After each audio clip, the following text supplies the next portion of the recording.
Fat adaptation. আমি fat adaptation continue করতেছি।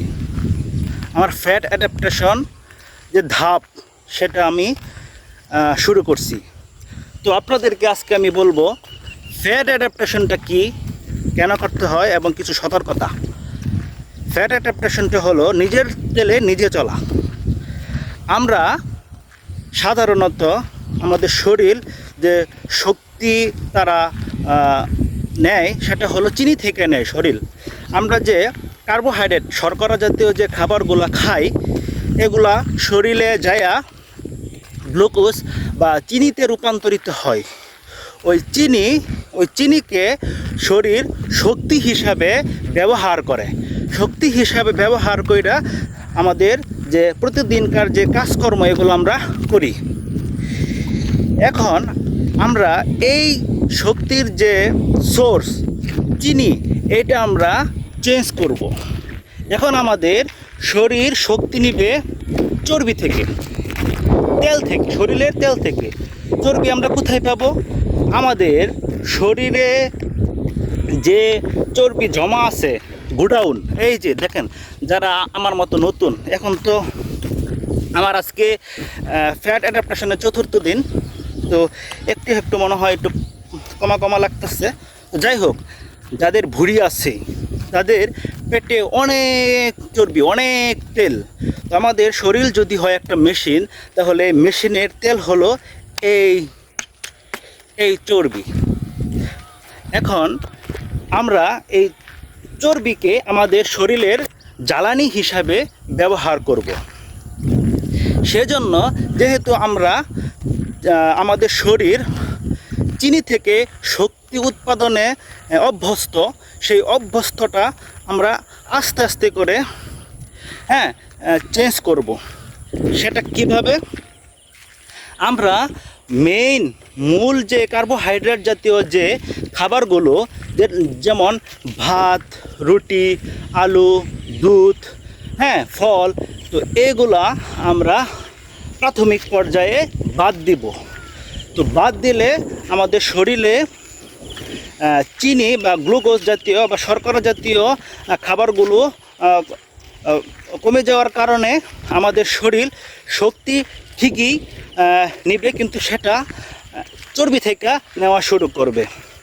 যখন শরীর দেখবে যে আমি আমার চিনি আমার শক্তি, যে চিনি থেকে যে শক্তিটা আসতেছে এটা আমি পাচ্ছি না, তখন শরীর সে তার ভিতরের যে চর্বিগুলো জমা আছে এগুলি ভাঙা সে শক্তি উৎপাদন করবে। সে এই চর্বিগুলা সে শক্তি উৎপাদনে কাজে লাগাবে। তখন আমরা যে স্বাভাবিক যে কাজকর্ম করি, হাঁটাহাঁটি কাজ করতেছি, এই সকল শক্তি ওই শরীরের জমে থাকা চর্বি থেকে আসবে। তো এটাই মূলত ফ্যাট অ্যাডাপ্টেশন। ঠিক আছে, এখন আমরা ফ্যাট অ্যাডাপ্টেশন কীভাবে করব? দেখেন, আমরা যদি শর্করা জাতীয় খাবারগুলো খাই তাহলে কিন্তু আমাদের শরীর বুঝতে পারবে না যে আমার চর্বি ভাঙতে হবে। কিন্তু আমরা যদি শর্করা জাতীয় খাবারটা কমিয়ে ফেলি তাহলে আমাদের শরীর বাধ্য হবে তার শক্তি উৎপাদন করার জন্য, শরীরে জমে থাকা চর্বি ভাঙার জন্য। সো এইটা করার জন্য শরীরকে কিছু সময় দিতে হয় প্রাথমিক পর্যায়ে। এই সময়টাকে বলে ফ্যাট অ্যাডাপ্টেশন স্টেপ বা ধাপ। আর ফ্যাট অ্যাডাপ্টেশনের সময় পেট ভরে খেতে হবে, খিদা নিয়ে থাকা যাবে না। যখনই খিদে লাগবে তখনই খাইতে হবে। অনেকে কম খায়, এটা করা যাবে না। শুধু খালি মেন কার্বোহাইড্রেট জাতীয় খাবারগুলো বাদ দিতে হবে। আর প্রতিদিন নারিকেল তেল 3-4 চামচ করে খাওয়া লাগবে। বেশি করে মাছ বা মাংস, শাক সবজি, সালাদ, ডিম এগুলো খাইতে হবে। খিদা রাখা যাবে না। তো আমি এখন এই ফ্যাট অ্যাডাপ্টেশন ধাপে আছি। আচ্ছা, তো ফ্যাট অ্যাডাপ্টেশনটা কি আপনাদেরকে অবশ্যই বোঝাতে পারছি। তো এখন আপনাদের বলবো যে ফ্যাট অ্যাডাপ্টেশন কেন করা হয়।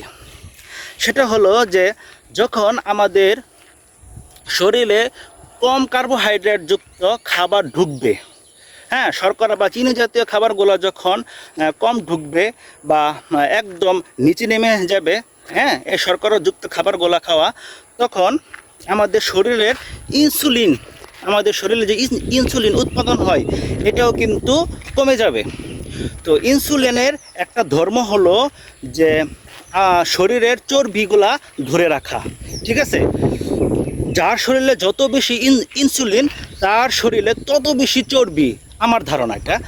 তো আর বৈজ্ঞানিকভাবে ইনসুলিন যদি শরীরে বেশি থাকে তাহলে চর্বি ভাঙতে ইনসুলিন বাধা দেয়। তো আমরা যদি, আর এর মাঝখানে আরেকটা কথা, ইনসুলিন আমাদের শরীরে কিভাবে বাড়ে বা কমে। ইনসুলিন যখন আমরা শর্করাযুক্ত বা চিনিযুক্ত খাবার খাই, সেই খাবারগুলা ভাঙা শরীরের কোষের মধ্যে ঢোকাতে, শক্তিগুলো ঢোকাতে, হ্যাঁ, তখন ইনসুলিনের দরকার হয়। ইনসুলিন শরীর নিজ থেকে তৈরি করে। তখন যখন আমরা চিনি জাতীয় খাবারগুলো বা শর্করা জাতীয় খাবারগুলো আমরা খাবো না, তখন তো আর এটা প্রয়োজন নাই শরীরের যে আমার চিনি কোষের মধ্যে ঢুকাইতে হবে। তখন শরীর যেহেতু শর্করা খাচ্ছি না, শর্করা জাতীয় মেন খাবার খাচ্ছি না, তখন শরীর ইনসুলিন উৎপাদন করবে না তেমন।